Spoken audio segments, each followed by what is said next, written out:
suis Nathalie Lanier, je suis coprésidente de la compagnie des réalisateurs et réalisatrices de films de commande avec mon ami et confrère Christophe Petitpré.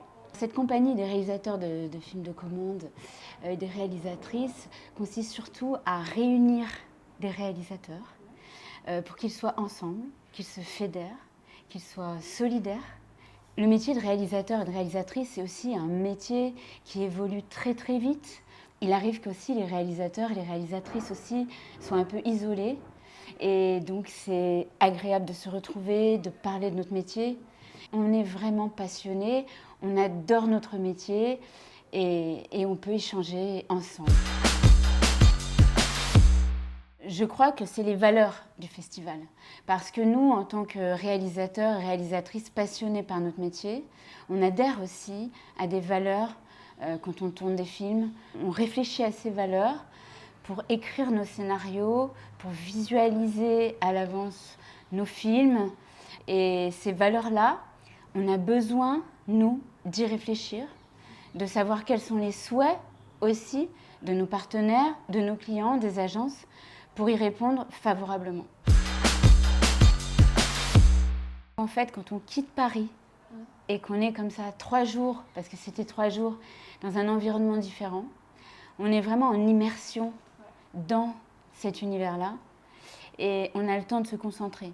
Je pense de réfléchir plus justement au sujet, de voir les films, d'échanger entre nous et on se coupe un peu du monde et de nos activités. Donc je préférais à Deauville, mais en même temps c'est plus pratique parce que Deauville, j'ai pas toujours pu y aller parce qu'il faut libérer 3 jours. Cela dit, le lieu est très beau. Ouais. Franchement, on s'y croirait. On s'y croirait.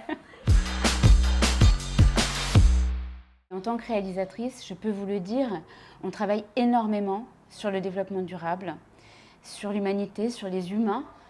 Et je me rends compte à quel point, pour moi, le grand défi, c'est de faire prendre conscience aux gens qu'en fait, si on veut survivre, nous les humains, il faut qu'on prenne soin de la nature et des animaux.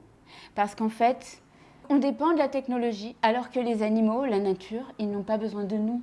Ils savent faire, ils savent se débrouiller sans nous. Donc aujourd'hui, pour survivre, je pense que nous devons aussi nous dire que tout ça, c'est pour nous, c'est pour les humains, c'est pour nos enfants.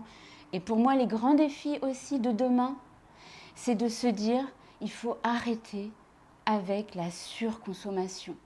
Parce que les humains consomment trop. Et peut-être que si on comprenait ça, peut-être on serait plus heureux et on avancerait. En tout cas, moi, en ce qui me concerne, j'ai plus d'ordinateur, c'est un ordinateur en leasing. J'ai plus de caméra, c'est tout en location. J'ai pas de voiture, je la loue quand j'en ai besoin. J'ai pas de bureau, c'est des bureaux mobiles. Il y a plus de papier. Et tous mes amis qui sont dans le cinéma, on a bien compris que amasser du matériel, sauf si on l'utilise beaucoup, c'est intéressant, mais sinon, non. On a compris que ça ne sert à rien, finalement. Surtout, ce qui peut nous apprendre, c'est à nous tenir toujours informés. Parce qu'on a beau essayer de s'informer, discuter avec nos clients, on ne peut pas non plus tout savoir. On a besoin aussi de s'entraîner à parler de notre activité, à pitcher nos films. Et puis, on a besoin d'inspiration. C'est des endroits qui sont inspirants. Je pense que véritablement, demain ou après-demain, quand je vais parler avec mes clients, peut-être que j'aurai de nouvelles idées que je n'aurais pas eues avant. Je dirais valeur, vert et convivialité.